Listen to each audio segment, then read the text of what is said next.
Polres Semarang masih memberlakukan skema satu arah atau one way di ruas tol Semarang-Solo, Jawa Tengah pada Sabtu malam.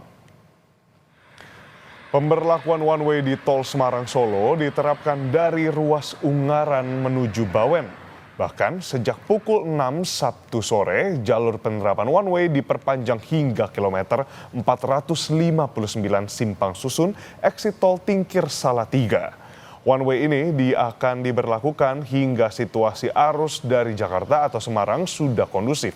Imbas dari one way, jalur arteri Semarang-Solo sempat terjadi peningkatan arus lalu lintas, namun tak terjadi kepadatan, saudara.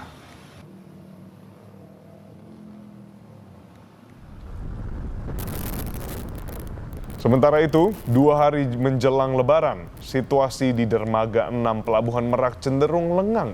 Terpantau hanya beberapa baris kendaraan saja yang menunggu proses bongkar muat kapal. Tak terlihat antrian jika dibandingkan pada Jumat malam. Kantong-kantong parkir di setiap dermaga sempat kosong.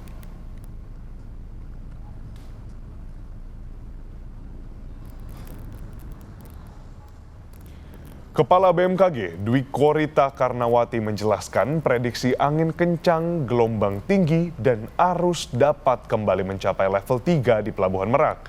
Jika kecepatan angin kembali mencapai level 3, dapat berpotensi penundaan penyeberangan kapal.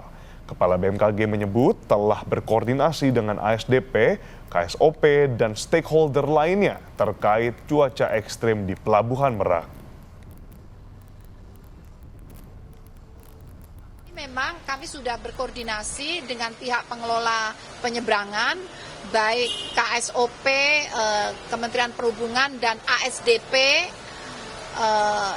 agar ada kewaspadaan khusus terkait dengan peningkatan kecepatan angin.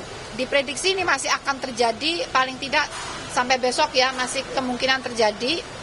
Semoga segera berlalu setelah besok karena badai tropisnya itu semakin menjauh.